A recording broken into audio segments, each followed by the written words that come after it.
Bon dimanche à tous, ici au micro, le Père Baldo Alagna et c'est le podcast L'Évangile du dimanche.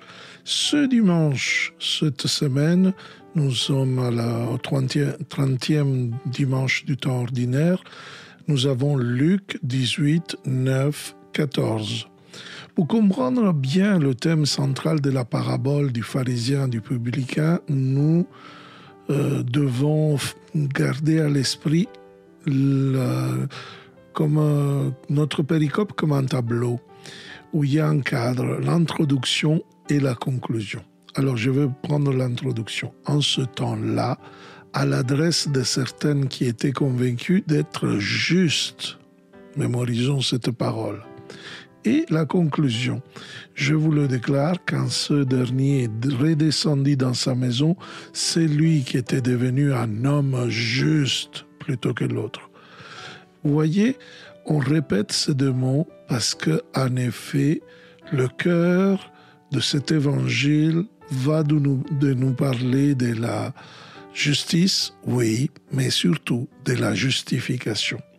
Le cœur du problème est contenu dans le mot juste et peut être formulé comme suit. Comment on est sauvé? Quel est le chemin qui mène au salut? C'est en d'autres termes le grand problème, comme je disais, de la justification. Et ce thème, c'est très important parce que souvent dans l'histoire de l'Église, on a eu beaucoup de théories, beaucoup d'idéologies, parfois des théologies complètement opposées. On va en parler grâce à cet évangile. À la question comment pouvons-nous sauver nous-mêmes, les pharisiens, au moins ceux que Jésus cible dans ce texte, ont répondu « Observons la loi, c'est fini ». Jésus répond « Non, c'est pas comme ça ».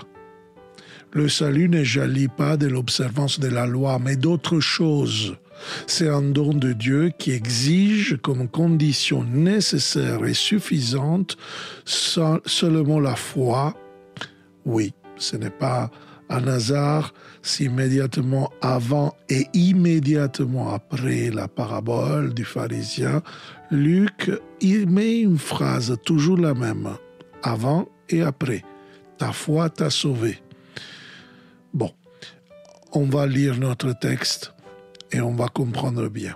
En ce temps-là, à l'adresse de certaines qui étaient convaincues d'être justes, qui méprisaient les autres, donc la parabole va être adressée en manière précise pour certaines qui avaient la présomption, la conviction, la croyance, je dirais négative, je dirais limitante, d'être juste et mépriser les autres. Jésus adresse ce message à ceux qui se sentent justes. Juste signifie d'un point de vue religieux ceux qui se sentent complètement impeccables devant Dieu selon leurs pratiques religieuses, selon leur situation. Pour cette situation, ils méprisent les autres. C'est typique des gens religieux basés sur la forme et pas sur la substance. Quand on se sent si bien avec Dieu, vaniteux et arrogant, on se permet alors de juger, de condamner, de mépriser les autres. Et c'est à ce type de personnes, donc, très pieux, très religieux, que Jésus dit la parabole que voici. 2 hommes montèrent au temple pour prier. L'un était pharisien et l'autre publicain. Jésus présente les opposés de la société religieuse et civile de son temps. Et le terme pharisien signifie séparé. C'est un peu un synonyme de Dieu, saint. Pharisien et kadosh, ils sont un peu la même nuance. C'était des laïcs qui entreprenaient d'observer dans la vie quotidienne tous les préceptes, les lois, les observances prescrites par la Torah. Ils avaient extrapolé jusqu'à 613 mitzvot, lois, règles. Il faisait attention à rien manger d'impur, il observait scrupuleusement le repos du Shabbat. Je me rappelle en Israël, parce qu'aujourd'hui certains orthodoxes sont un peu comme les pharisiens, quelqu'un qui a eu, à un certain moment, je lui fais faire un truc qu'à Shabbat on ne pouvait pas faire. C'est un truc qui m'a marqué, je le raconte souvent. Et le rabbin, il commence à s'arrêter comme si attendait du ciel une foudre, un éclair ou quelque chose comme ça, parce qu'il avait fait un péché. Ils sont des purs, ils sont des gens parfaits, ils sont des gens qui ne veulent pas se permettre un seul imperfection. Au contraire, le publicain vient de publicum, la chose publique. Ils étaient des précepteurs de droit, donc ils récoltaient les impôts. Ils étaient considérés comme des voleurs professionnels, souvent au service des dirigeants païens. Ils étaient considérés comme les transgresseurs de tous les commandements et avaient comme une marque d'impureté pour laquelle, pour eux, il n'y avait pas espoir, il n'y avait pas de salut. Même si un publicain aurait converti, il ne pourrait plus changer de profession. Alors pour lui, il n'y a pas de salut. Jésus présente donc les deux opposés, les plus proches de Dieu, les parfaits, et les plus éloignés, les plus fragiles, les exclus de Dieu. Rien d'impur, il observait scrupuleusement le repos du Shabbat, les uns, les autres, ils faisaient ce qu'ils pouvaient, ils ne priaient pas, et pourtant. Vous voyez, Jésus nous dit quelque chose quand même assez étonnant. Le pharisien se tenait debout et priait en lui-même. Intéressant. La prière du pharisien ne s'adresse pas à Dieu, mais parce qu'en lui-même, on peut le traduire vers lui-même. C'est une expression qui est assez ambiguë. Et donc, c'est comme si Luc nous dit que la prière du pharisien est une prière qui fait de soi un idole. C'est un démantèlement inutile des vertus, justement, que Jésus n'exige pas d'ailleurs, mais que pour eux, Dieu voulait, donc il se présente un peu comme ça. Voici sa prière. Mon Dieu, je te rends grâce parce que je ne suis pas comme les autres hommes. Voici la prière de cette personne qui se considère juste, arrogant, vaniteux, qui se considère un modèle de sainteté et conduit immédiatement au jugement, au mépris pour les autres hommes. Il va dire, ils sont voleurs, injustes, adultères. Et attention, ici, en touche de mépris. Ou encore comme ce publicain. Qu'est-ce qui le fait sentir si bien avec Dieu? Qu'est-ce qui le fait sentir saint, juste? C'est là que Dieu n'exige pas. Voilà. Il continue cette prière. Voilà pourquoi il est convaincu qu'il est saint. C'est-à-dire des choses inutiles, des actions superflues, pas des actions héroïques, mais des choses inutiles, nuisibles. Je jeûne 2 fois par semaine. Le jeûne était commandé 1 fois par an autant pour les Juifs.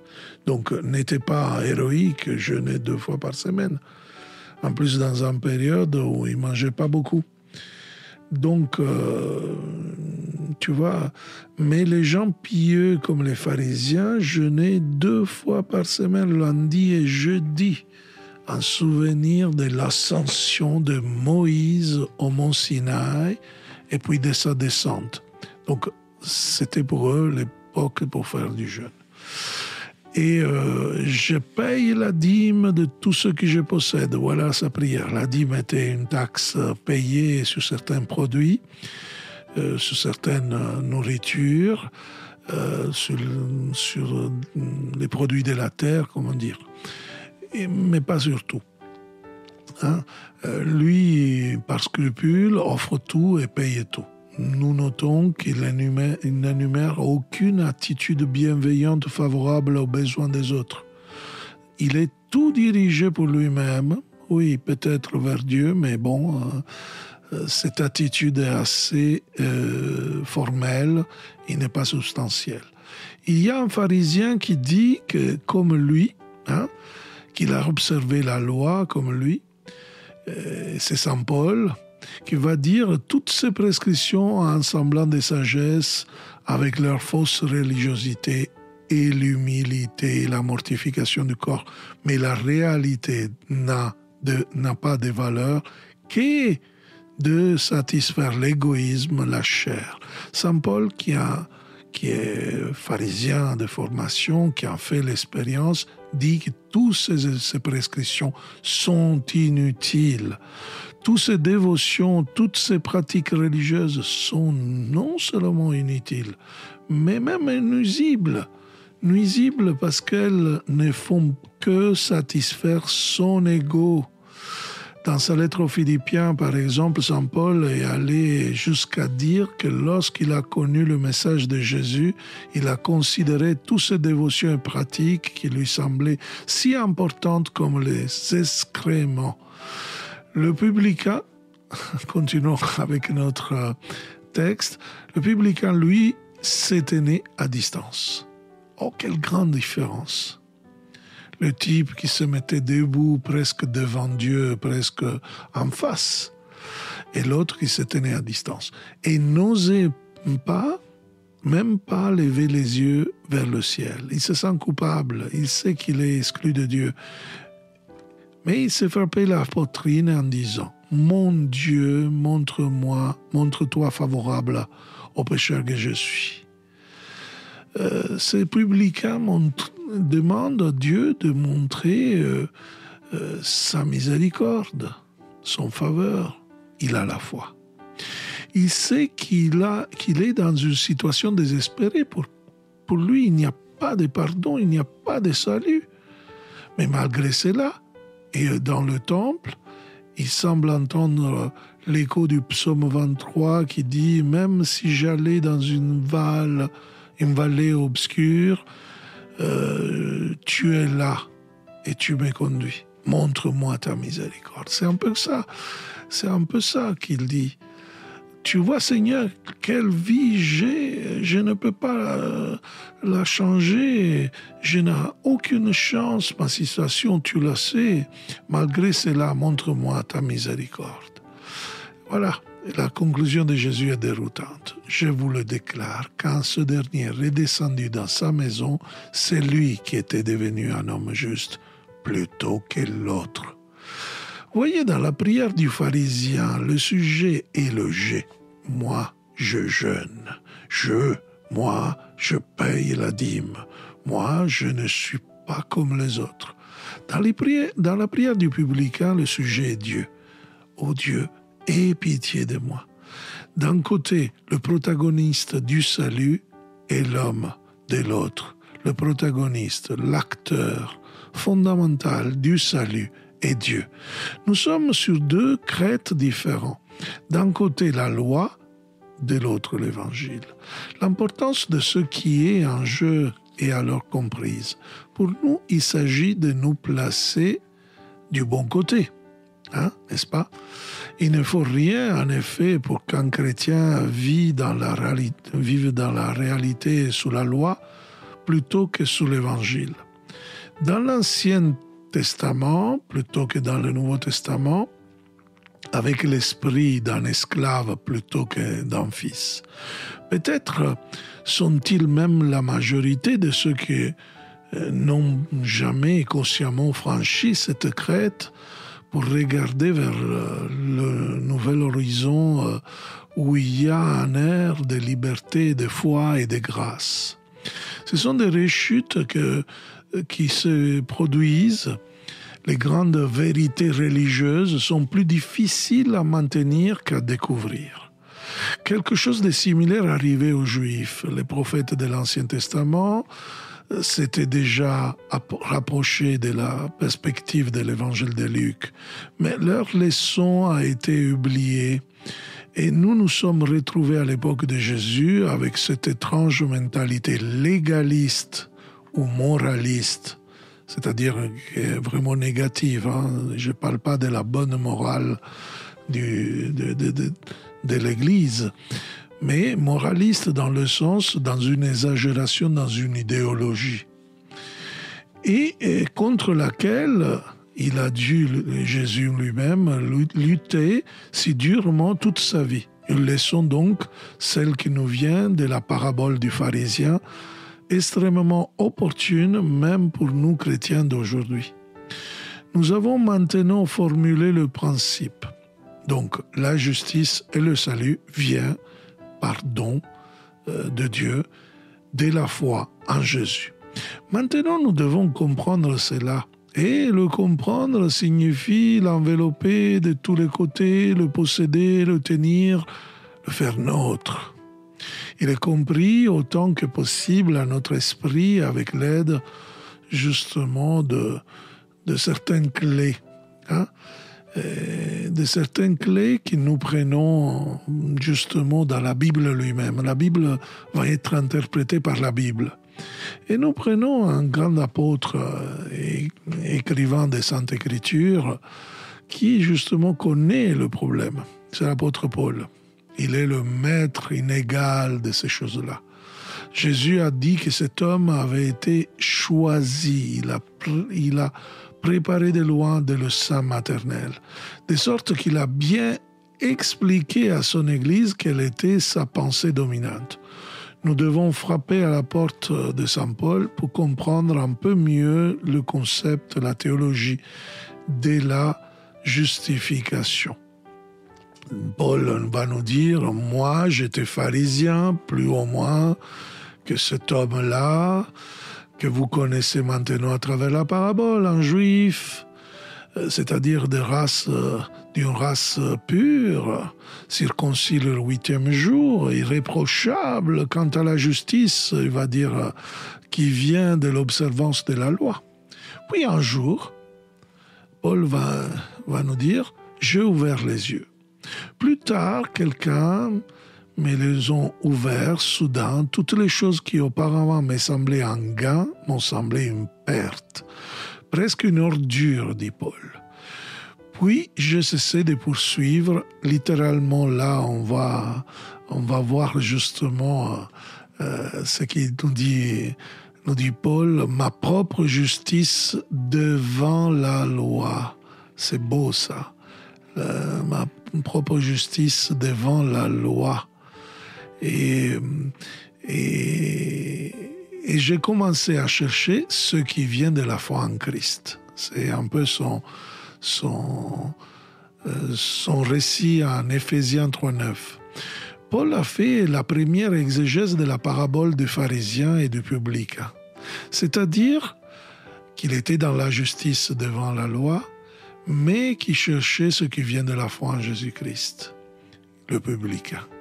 L'idée fondamentale esquissée dans ce texte autobiographique d'Éphésiens 3.9 a été développée par Paul aussi dans deux écrits successifs qui sont la lettre aux Galates et la lettre aux Romains. Aujourd'hui, nous avons l'occasion de jeter un coup d'œil dans des petits passages. Par exemple, il va nous dire « Nous qui de naissance sommes juifs et non pécheurs païens, sachant cependant que l'homme n'est pas justifié par les œuvres de la foi, mais seulement par la foi en Jésus. Et c'est pour cela que nous avons cru en Jésus-Christ afin d'être justifiés par la foi. » Voilà, justifiés. Et en Galates 2.15, il va nous dire qu'on est justifié par les œuvres de la loi. Donc, si par les œuvres de la loi, il n'y a personne qui sera jamais justifié. Donc, il n'y a pas de juste d'un côté, des pécheurs de l'autre, mais comme le pensaient les pharisiens, tous ont péché, il va dire à la lettre Romains, tous ont péché et sont privés de la gloire de Dieu, mais sont justifiés librement par sa grâce en vertu de la rédemption apportée par Jésus-Christ. Romains 3, 23. Donc, dans tous ces textes, nous voyons que la justice de Dieu est présente. La foi en Jésus-Christ est présente. La grâce est présente. Cette justice de Dieu, il est question ici, et c'est quelque chose de très différent de la justice humaine, de cette idéologie pharisienne, qui contient l'idée de punition ou de récompense. Faire justice, obtenir justice. Elle indique plutôt un acte gratuit, souverain de Dieu, qui sauve en vertu de sa promesse, pas de ce que nous faisons. Un acte pour lequel Dieu rend justice tout d'abord à lui-même, honorant sa parole et sa grâce. Et là, c'est la grande idée découverte par Luther. Il faut le reconnaître. Martin Luther avait compris ça. Nous en sommes donc à l'épopée de la foi.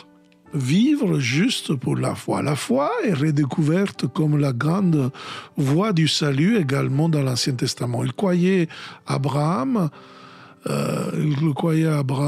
et lui était attribué comme justice. Romains 4, 1, 3. Seule la foi est la réponse appropriée à la grande confiance que Dieu a d'abord eue en nous. À ce stade, un problème pourrait donc survenir.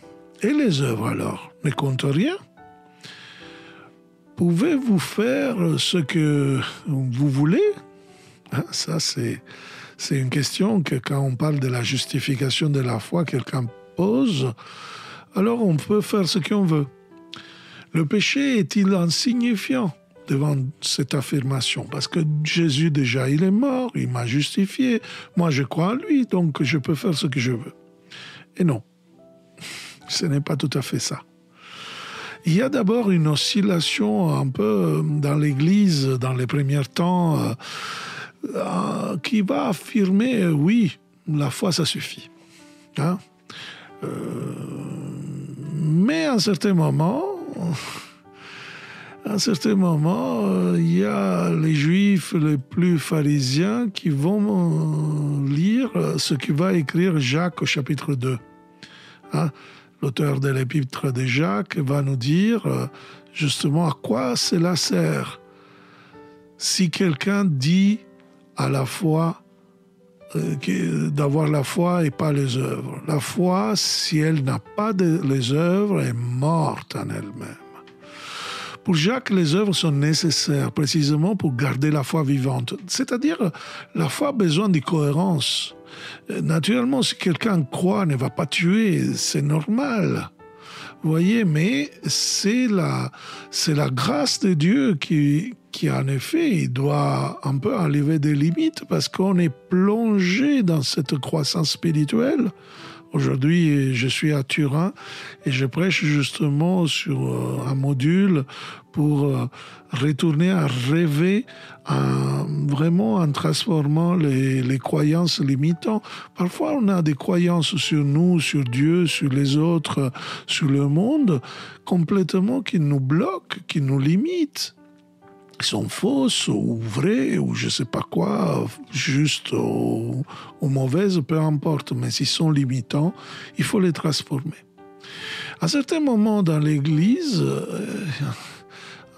il commence à voir qu'en effet, pousser trop vers les œuvres, il va nous couper de Dieu. Parce qu'en effet, Dieu n'est pas tout-puissant, c'est nos œuvres qui vont nous juger.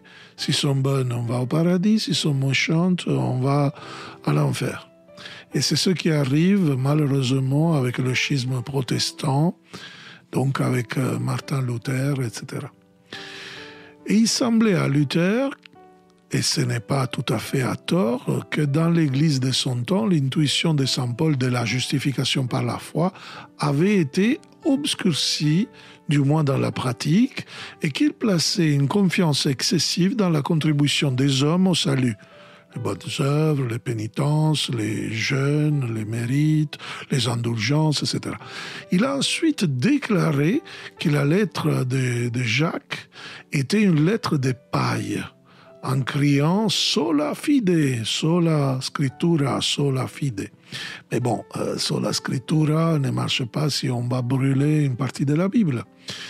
Une nouvelle oscillation de l'obélisque, on pourrait dire parfois va vers gauche, parfois va vers droite. et a été suivi ainsi avec Luther, une oscillation encore plus violente à gauche qui a provoqué la rupture, le schisme. Et aujourd'hui, dans le climat après le Concile Vatican II, le dialogue théologique écuménique des dernières années, nous sommes arrivés à une déclaration entre luthérans et catholiques. On sait bien que sur cette théologie, on dit les mêmes choses. Parce qu'en effet, Paul et Jacques, ils nous font voir des facettes de la même théologie de Jésus et naturellement, ils nous donnent la possibilité d'interpréter bien cette parabole. Comment on va l'interpréter? Un peu comme disait Padre Pio, on peut se voir comme ce pharisien, on peut se voir aussi comme un publicain. Parce que en effet, nous unissons la foi et la charité. La foi, pour être authentique, cohérente, doit s'exprimer dans la charité, nous dit Saint Paul aux Galates, chapitre 5. Où, en effet, nous voyons que des œuvres actives au service des autres, ils vont manifester justement l'attitude antérieure, l'attitude, c'est-à-dire d'être connecté, aligné avec la volonté de Dieu. Donc, si je possède la plénitude de la foi, dira Paul, 1 Corinthiens 13, 2, il va jusqu'à dire, pour porter des montagnes, et je n'ai pas la charité, je ne suis rien, je suis comme un sambal, etc. Si pour le pharisien, donc, il était important de faire des œuvres, pour celui qui croyait dans la grâce de Dieu et priait avec les yeux par terre, le publicain, justement, il est dans la foi. Alors, vous voyez, c'est très important. Il y a une fenêtre qui s'ouvre pour comprendre le sens et la place de l'engagement personnel de chacun de nous dans l'œuvre du salut. C'est une réponse, une conséquence logique, mais en tant que telle, nécessaire pour nous tous. Et donc, vous voyez, la logique de la foi et la logique de l'amour doivent être ensemble.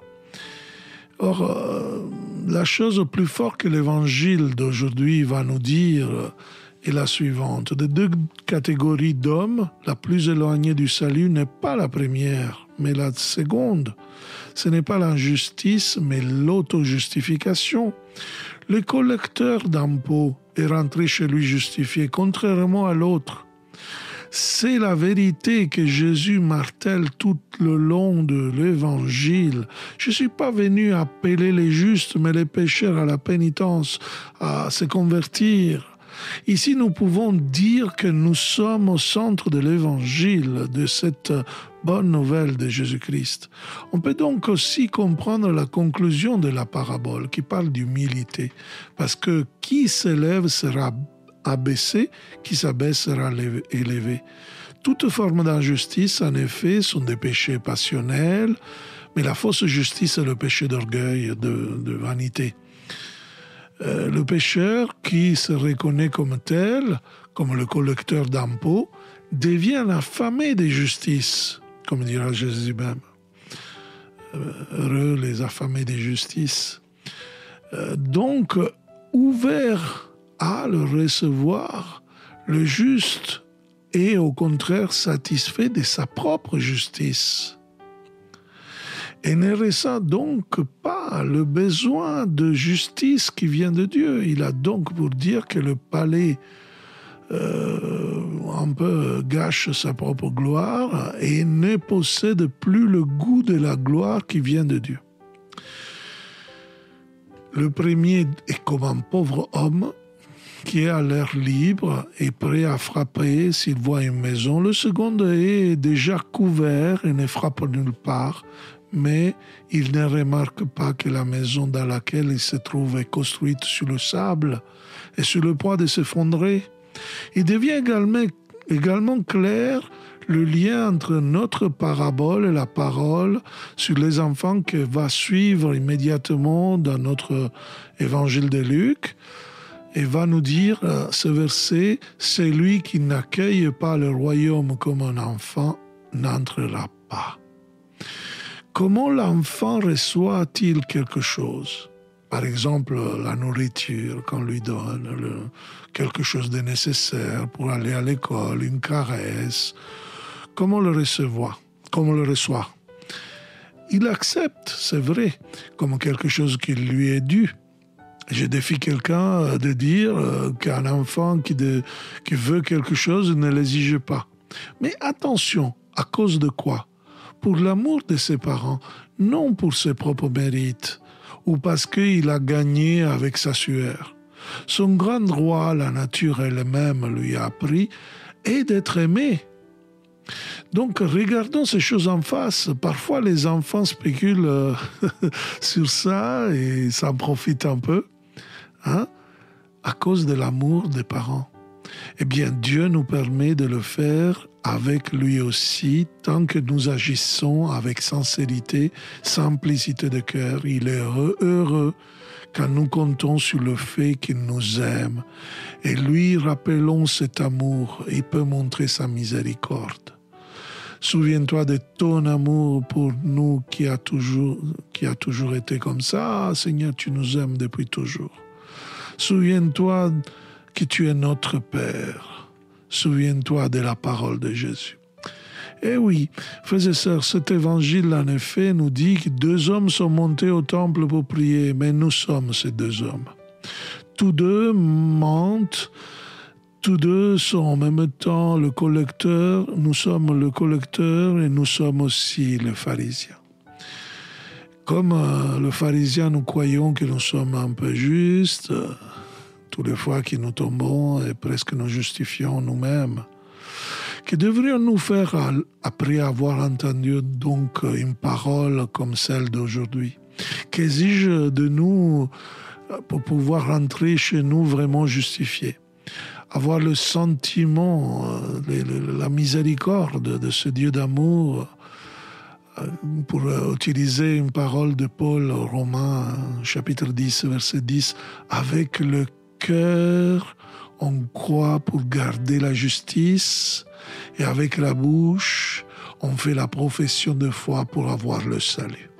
Et voilà la phrase qui nous donne la synthèse. Nous croyons que nous donnons aujourd'hui de tout notre cœur et professons de toute notre foi que toi, mon Seigneur et mon Dieu, tu nous donnes malgré le fait que nous sommes pécheurs, que tu nous as justifiés librement en Jésus-Christ pour faire honneur à celui qui est mort et ressuscité pour nous. Nous croyons que si tu nous l'as donné, que si tu nous l'as donné, Jésus ne nous refusera rien de nécessaire pour couronner notre vie avec la gloire du salut merveilleuse.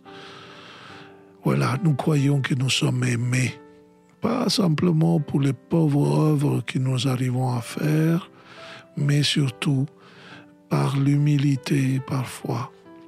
Et comme enfants, nous pensons d'avoir justement un Père aimable et aimant. Oui, ô Père, c'est comme ça que tu es content, que tu es dans la joie. Et nous le croyons, cela, au nom de Jésus. Amen. Merci, frères et sœurs, d'avoir suivi cet évangile du dimanche. Je vous donne rendez-vous à la prochaine dimanche et n'hésitez pas à partager dans les réseaux sociaux ce podcast parce qu'il est fait aussi pour cela. Évangélisons alors ensemble. Bon dimanche à tous.